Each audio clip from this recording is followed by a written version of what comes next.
welcome back to the channel. So this week we're going to be doing loads of little jobs.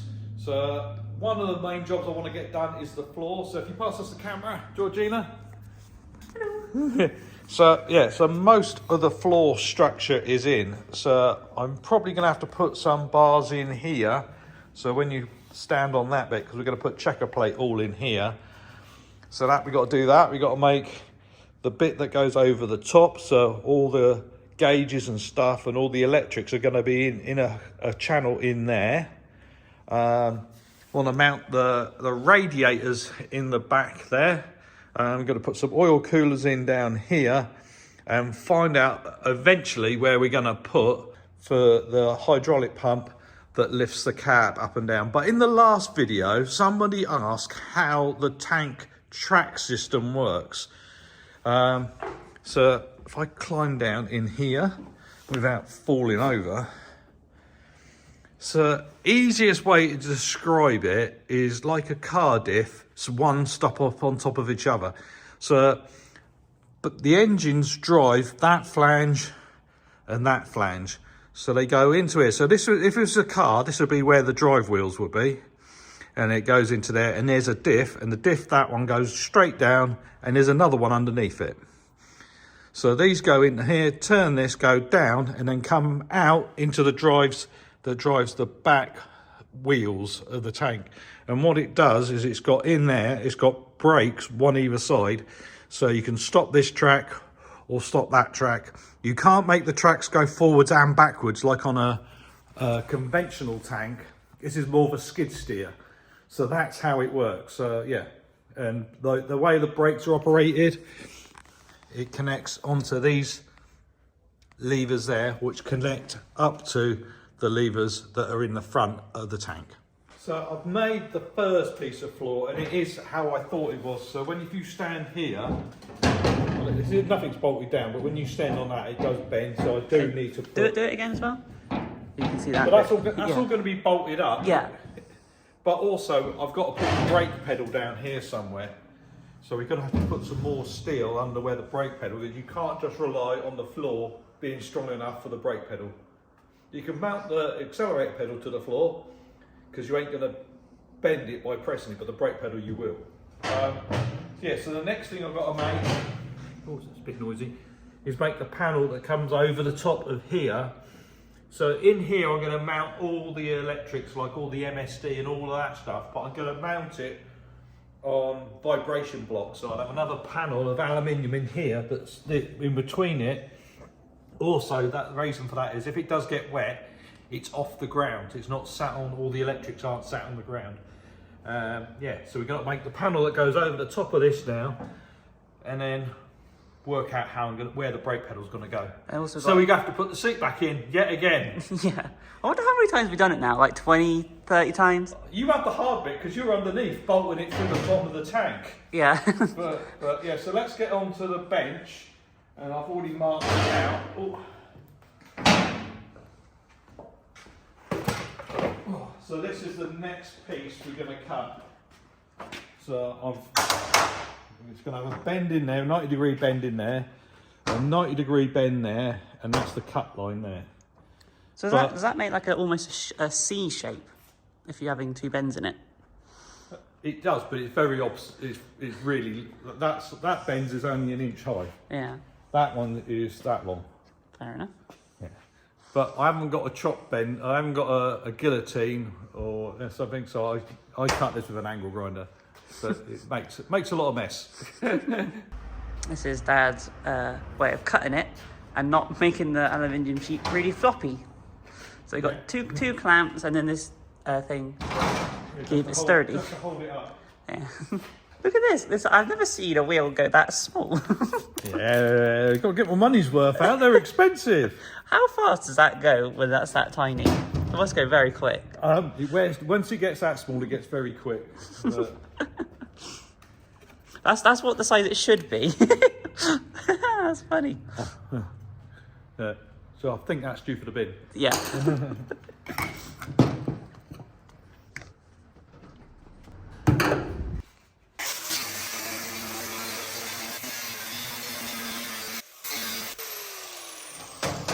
So what I do now, if you notice this bit starts to sag down, so what I do now is get another piece of metal and clamp that together. Ah, that's very smart. That's a smart idea, that is. So what bit do you use? Just a bit of that like that. Put that in there, get 2 more clamps and clamp that together. Very clever. After using all the clamps on the roof, we rearranged them so it's all nice and neat now.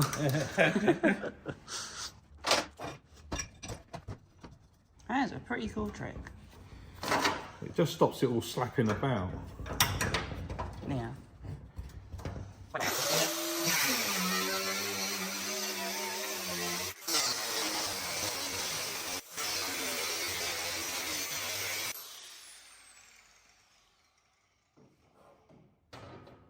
And that's it cut. Just got to release it now.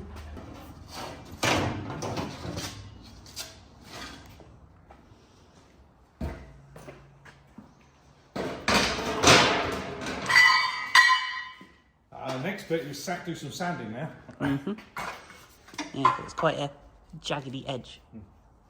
We got this new rack the other day with all our angle grinders on it. It looks pretty neat.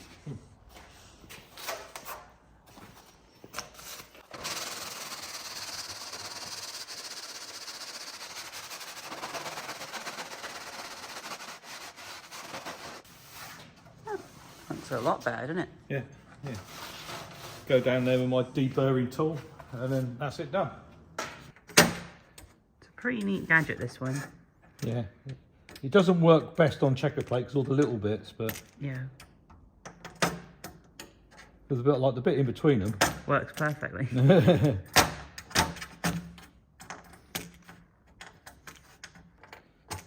And it's really nice when you do a round hole because you can just do that, it just spins round. You found it online, you're like, this is a genius thing. Isn't there more of those blades inside it? Yeah. Just pulling the handle. Yeah. It's really clever. Alright, so bent all the other pieces, put the other pieces of steel underneath here now. So when you walk around on this, it doesn't bend anymore. So the next thing we got to do, what we got to do, Georgina? Have we got to do all the tabs for it, or...? Oh yeah, we've got to do the tabs for it that hold it on. But we've got to work out where the brake pedal goes now. Oh, yeah. So we've got to put the seat back in yet again. I don't like doing that. It's annoying. Hate to think how many times you've had the seat in and out. Yeah. But yeah, this has turned out really nice. But that bent the return on there, that really stretched, makes it a lot stronger. So yeah, just needs a piece of angle put on the bottom floor so then this attaches to it. So we've got to put a piece of angle behind here so that can fix to something. But that'll be on riv nuts. So if all the electrics are going to be underneath. Yeah, there's a gap in here at the minute. In this gap. In there. So all the electrics will be in there. So they shouldn't get wet. But also, just by taking this panel off, you can get to them really easily. Okay, so we got the seat back in and we've put the pedals where they feel good. So that was going to be the throttle pedal there and the brake pedal will be there. But what I'm going to do is definitely the brake pedal I'm going to make adjustable. So when I make it, it'll have some extra holes in it. And I might, don't know whether to do the throttle pedal. I think what we'd have to do is have to get you in here, Georgina, and see where I can reach my feet. See because if you ever do drive it, whether your feet are in the right place. Well, we can do that now if you want. Yeah. All right. So that feels good for me. Yeah. Let's see if it's good for you. Yeah. Let's switch seats. To me, to you. If I give you the phone. All right. Let's see if Georgina can work out how to get in without kicking the pedals.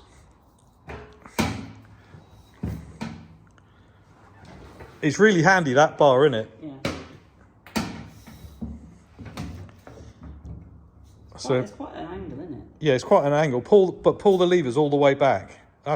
So now you know why that one's at an angle. Yeah. Because of if you have it straight, that lever gets in the way. That one's not too bad. That lever, is it? No, left one, but what I meant by at an angle, I mean your foot is like that. Oh, straight, yeah, but we might have to make it so you can tilt it a bit. It'd be better if it was like further down. But yeah, but you have to make a bit that goes on the bottom of the hot foot for that. Yeah. Well, I'm not sure if I can reach it at full travel, but... Well, it's all right. I'll move the pedal out the way. As long as I can get my foot to that bar. Oh, can you touch that bar? There you go. Yeah. Yeah, so you definitely get full brakes, because the brakes don't do that. Yeah, so that's it. Yeah, okay. Well, but yeah, that does feel a little bit weird. The thing is, we do have the same size back or something, because we're very similar, like... No, my back's miles longer than yours. Yeah, but we are similar. Well, I've got a really long back and short legs. Which I have the same, but I'm just smaller than you. Yeah, a lot smaller. Yeah. But also, that seat's not the seat's massive on you, that one, isn't it? So, go on then. Well, like that. Yeah, that seat's massive on you, isn't it? Yeah, well, the other seat is for me. Yeah. In fact, the passenger one. But yeah, well, we can both reach them now, so that's good. Yeah, all right. So we got the throttle pedal mounted to the plate, and we had a problem with it. And when you drove it off the trailer, off Trucker Tim's trailer, you had a problem, didn't you? The throttle was absolutely rock solid, and I thought it was the linkage on the carburetors, but it wasn't. It was in the pedal, and literally, if you let go of the pedal, it would come back at that speed. Yeah, it was really stiff. So I said to Georgina, check if it's the pedal or it's the cables. So I unbolted that, and then it snapped back really fast, like really quick, how it's supposed to. So what did you do to fix it, Georgina? I used this. So basically what I did is if you pull that back, I sprayed that straight. You took these off, didn't you? And squirted it all the way down there. I basically did the whole length of the length of the line. So we got the Lucas toolbox body coming out the end of it. Yeah. And now if you let go of it, pow. Yeah, that's what it's supposed to do. That's what it's supposed to do. I'm not joking. It took probably 4 seconds for it to shut before. Yeah. But yeah. As I was doing the toolbox body, it was getting easier by each time I cycle it back and forth. But now it's like. And the good thing about Lucas Oil Toolbox Buddy is it doesn't dry out. It stays wet. So yeah, that's going to be good for this cable because it's lubricated the whole cable. So now we got all the pieces of the floor in, and we had to cut this bit out here because as the pedal goes into it, that works. And then we got the throttle pedal, which also works. Which it doesn't actually hit that. It just looks at it very close. Yeah, it's a throttle stop. Yeah. And all the reservoir is hidden under here. Yeah. Yeah. And then what we've done is, so if you ever wanted to take the floor out, where the brake line's going to go down, there's a hole in the side of it. So you can actually, when you unbolt the floor, you can take the reservoir up and stick the reservoir there. Yeah. So you don't have to break into the brakes, so you don't have to bleed them all the time. And on the other side, I'm going to put in here, we're going to put another one exactly the same place, and that is for where the power comes up into here, and all the cables can run down there. Yeah. So you don't have to keep unplugging and unplugging stuff. Because on the tank before, I don't think our checker plate went this far back, did it? No. It finished about here. It finished there, and then the floor sloped up. Yeah. So where that black line is. Yeah. Oh yeah, you can see it, can't you? Yeah. Yeah, that's where the other bits used to be. So I took them off. Yeah. So we now got way more room. Well, we have to have more room because the seats come further forward. And exactly. And the levers have come further forward. Yeah, but it's actually nice to have all this extra room so we can mount all our electronics under it as well. Yeah.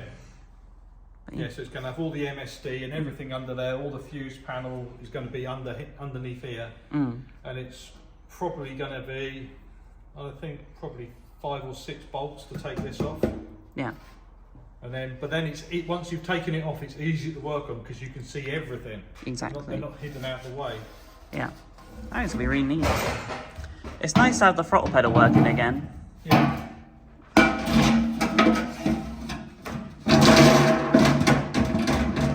So one thing with the throttle pedal, when we first got it, it had this strap that went all the way around your foot, which you couldn't even get, like, if you have safety boots on, you wouldn't drive it with safety boots, but you couldn't even get your foot in there.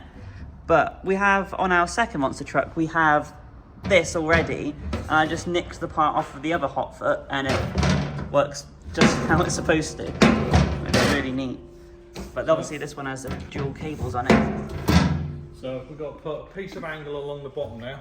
Yep. And put the mounts in, and the rest of the mounts to hold the floor down. Yeah. And they're going to be captive, so you ain't going to have to get backwards and forwards with nuts and bolts and stuff. We're not doing that again. That was Not doing horrible. that again. But yeah, so the only nut and bolt we have put on it, because it's a safety thing, is the master cylinder. Yeah. For the brakes. It's got a big 10mm wide steel plate underneath it, and that's got a nut and bolt through it. Yeah. I didn't fancy having it on a riv nut or something like that, just in case you're pushing it hard and the riv nut lets go. Yeah. But the rest of it will be on riv nuts. So we're happy of how the floor sits, and Dad's making the most noises possible. Sorry. I'll start again. So we're happy with how the floor sits, but now we got to actually bolt it down. So we got these things that Dad made. We got literally loads of them. So Dad's going to drill and tap these, so we don't need a nut to fasten it down, so we don't get our hands trying to undo it like we did when we took out the original floor. So we literally got loads of those on the bench over here. Yeah, so we've got to put all those in. What, am I going to tidy up at the minute? Yeah.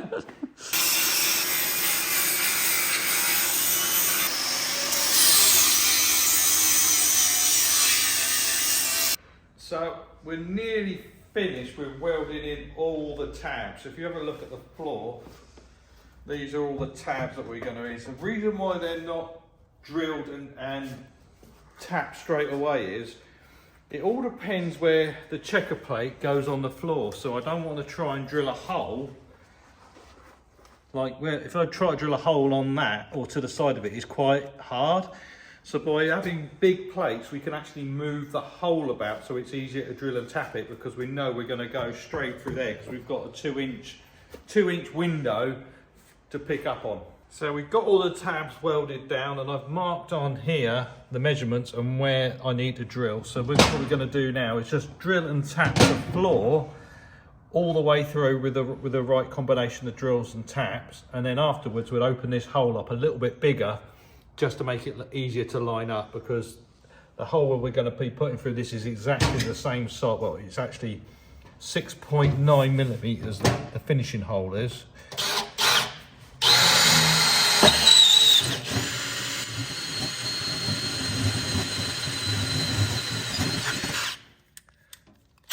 So that is a 5mm hole,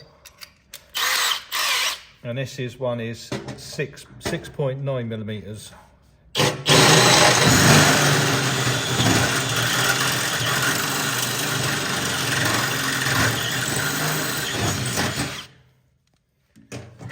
So then we got our 8mm tap. Put some Lucas Oil toolbox buddy on it. Get the tap. It's quite tight to start it off.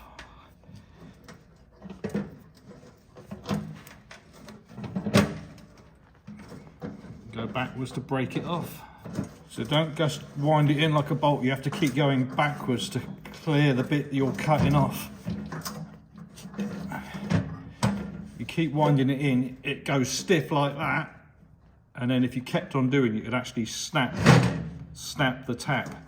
So then you go back and you feel it go loose again. So all the time you're going forward, it's hard, and then you go back and then it goes loose again. And then this way, we don't have to put a nut and bolt in there because it is part of it. Because that's the problem we had when we got the tank. All the floor was held in with nuts and bolts, and literally my arms weren't long enough to reach it. All right, so that's the point where now the tap has done its business all the way through. There we go, that's the end of the tap. Wind that back out.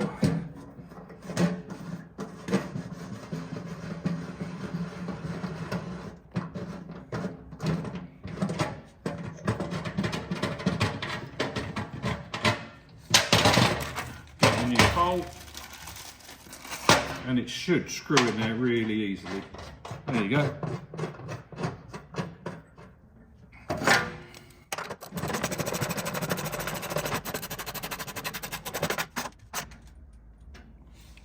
That's it done.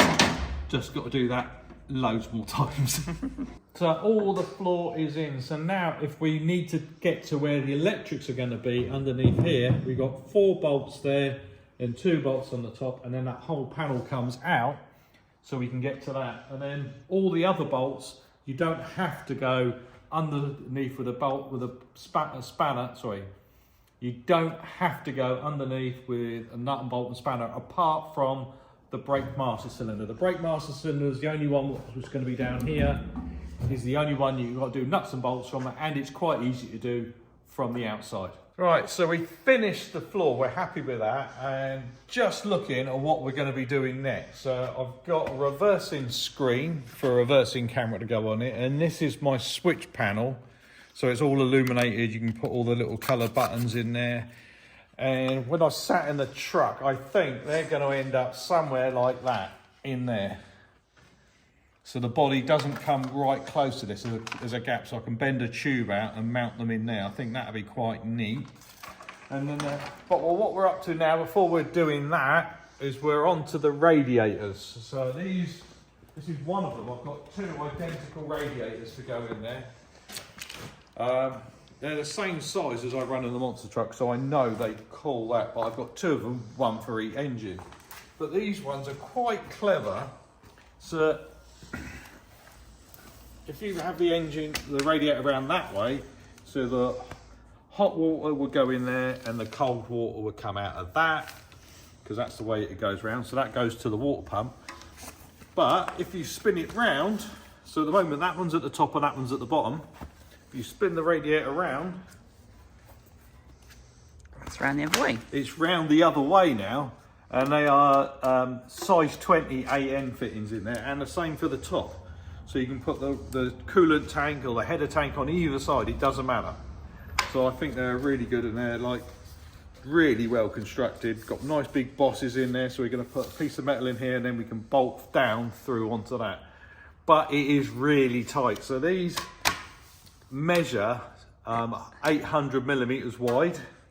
So 2 of them is 1.6 meters. We have got 1.7 meters of room in the truck, in the tank. I said truck again. You also said truck when you talk about your electrics. I just couldn't be bothered to correct you this time. I must get used to saying tank. I am terrible. Do you reckon you'll say tank now when you want to talk about your monster truck? Yeah. When I'm going to talk about a show, I'm going to be talking about a tank in the show, aren't I? Probably. All right, yeah, so that is what we're up to next. So we've got 2 of these to try and squeeze in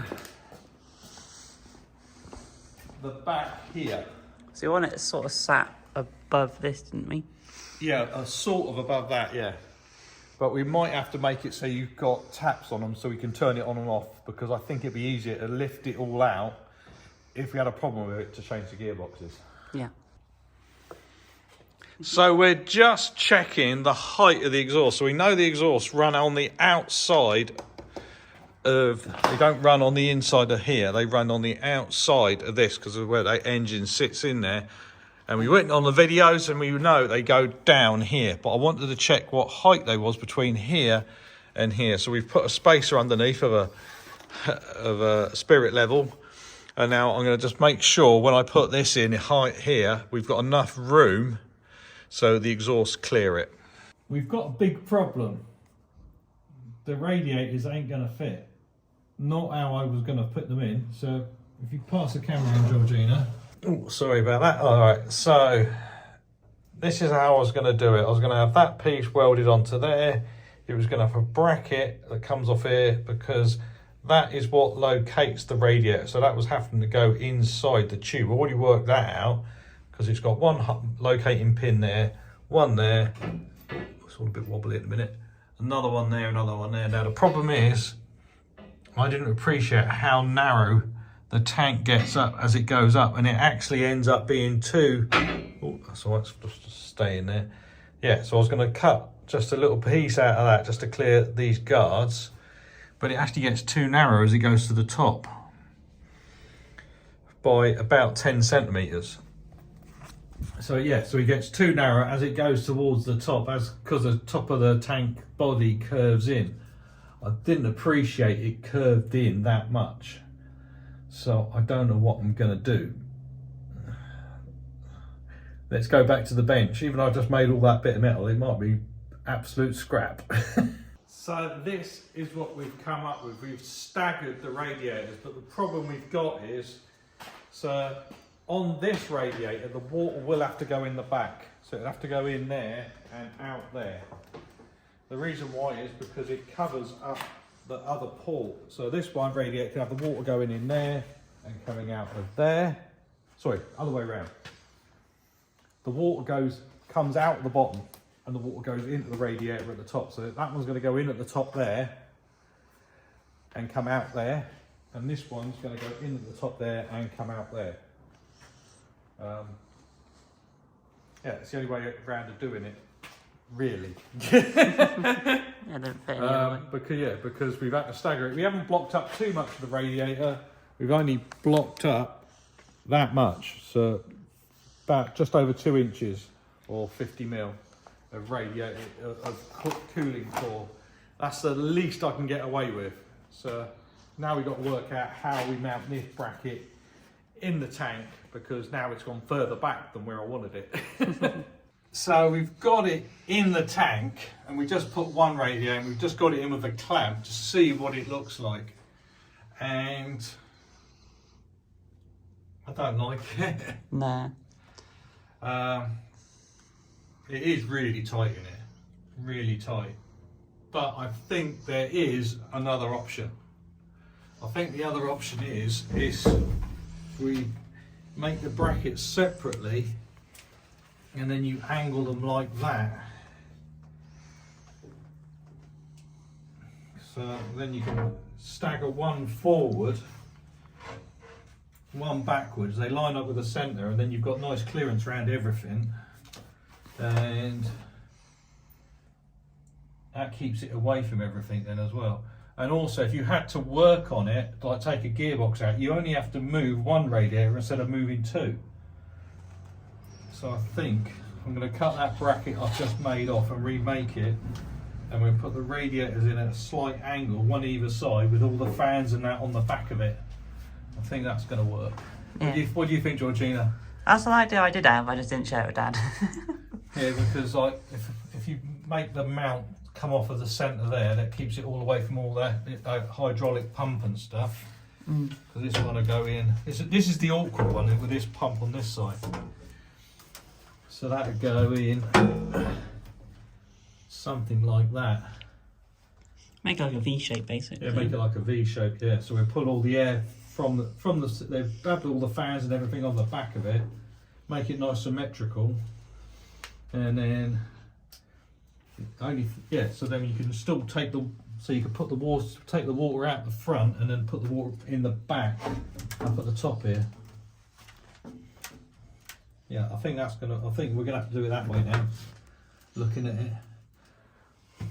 There's no point drawing it out, is there? No. There's too many bits to work out. I think this is the third redesign. Well, yeah, originally I thought I was gonna have them sat in here side by side. I don't want us. On some vehicles and that, if they've got the one engine in it, they can stack radiators up in front of each other, and then they share the water. Because we've got two separate engines with two separate water systems, if you stack the radiators up, the first one's going to heat up the second radiator, so the second engine's not going to cool as well as the first one. So I think, even though it was a lot of welding and a lot of messing around to get that bracket to sit like that, I'm going to cut it up, I'm going to redo it again. So I've got one radiator in place. Now, it still needs some work doing to it, but I did this side first, because this is the most awkward side, because it's got the pump on the back of it. So it's quite tight for space around here. But if you pop round the other side, I'll show you what I'm going to do now. So basically this is on pedestal, so there's one pedestal there and there's another pedestal there, and this bit all bolts to it. So it's got bolts in the top and bolts in the front. So at the moment the radiator hasn't got any bolts in the pegs at the bottom, but if you can see, we can't leave it like that. So the reason I've left this bit long is so when I put another piece of metal on the top, I can roll a bar up to hold it in here, and also we can do it from the back here. Going to put a piece of metal that comes round and holds it from the back, and then we'd have a strap that goes across the front to like squeeze it together, and then on the back of it it's going to have all the fans mounted to that as well. So if you want to unbolt this, you can just unbolt 4 bolts and the whole thing will come off with the fans, the bits that stop this from rocking, because it's going to come from here and then from round the back up into here. But I've got to bend them up, and it's getting late now, isn't it, Georgina? But you've been busy. What have you been doing, Georgina? I've been polishing our oil coolers. Go on, show them what the oil coolers look like while I've been doing this. So this is what the oil cooler looked like when it came out the tank. So that's the other one, and I've been working on this one. So just remember that finish, and now we're looking at this. It's so good, you can see your reflection in it. I haven't finished all of it yet. For example, you can see how shiny that side is compared to that side, and also I've done the top, which is in a really good finish. But it takes quite a lot of sanding to do and a lot of polishing to get it that shiny. But it looks really cool. Even though you won't really see it, just thought it was a bit of fun to get it really shiny. So I thought I'd just show you what it looks like with the body down. Now this is why we were struggling with space, because if you see here at the bottom, we've got quite a bit of room, but when it starts going up to the top, we start losing it. But what I think I can do is I can get the brackets up the back of it to come over the top here to hold this top bit from wobbling. And then also, it's just sat there, I can mount a header tank up here that connects into the top of that there to prime all the system. And that one header tank will do both radiators. And I won't use these 2 fittings, that one and that one. I'll probably have all the hoses and the radiators on the back of it. Just if you was working in here, you've got a bit more room, because that's on the other side of it. You won't be able to walk on that side very easily. But yeah, I just thought I'd show you how tight it is, because when the body's up, it looks like there's loads of room. If you can see the fuel cap on the top of the radiator, that is how tight it is to the roof. So yeah, I thought I'd just show you inside the tank with the body down, because most of the time we've got the body up and you don't appreciate how tight a space it is. It looks massive when it's got no engines and that in it, and that's what it looks like at the front. So the radiator is now mounted, and it's got all the other tabs on it that it needs. So there is, if I zoom out, so that is the backstay, and now it does not move at all. So that's all in there. So what's going to happen here, so you see it's got a flange up there and a flange down there. That is so we can put the aluminium shroud on the back of it with 2 electric fans in there. I haven't got them at the moment, so I'd have to pop up to Merlin Motorsport and pick up the fans for that. Also, I wanted some fans for the oil coolers that Georgina's been polishing. But that's one done. Now I know what I'm doing. I'm going to make the one for the other side. When I've been making these brackets, I've been making the other brackets, so it should be quite quick to make the next one. All I've got to do is make the pedestals now. So let me crack on with that, and then let's see if we can get both of these radiators in the back of the tank. So there they are, both radiators are in. So the little bar at the top is going to join the 2, so that little bar at the top there is going to join them together, but I haven't got long enough bolts for that at the minute. But yeah, so all we got to do next is get the fans for this, and I'm going to see how big a fan. I know I can get 2 13-inch fans in there, but I want to see if I can get 2 14-inch fans in there. So yeah, so I've got to see what size Merlin have got. But yeah, so I've done that, and while that was cooling down, I've mocked up the bar that goes in here. At the moment, it's not even welded in. That's just, look. and that isn't even welded yet. That's just tapped in there with a hammer. So yeah, so I can look at putting the gauges in. But that's going to be the video for this week. I hope you enjoyed it. We got our show season starting, so the next couple of videos you're going to see some show videos. But until then, don't forget to share, like and subscribe, and we do read all your comments. But we'll see you in the next one. Bye bye. Tuck me in the small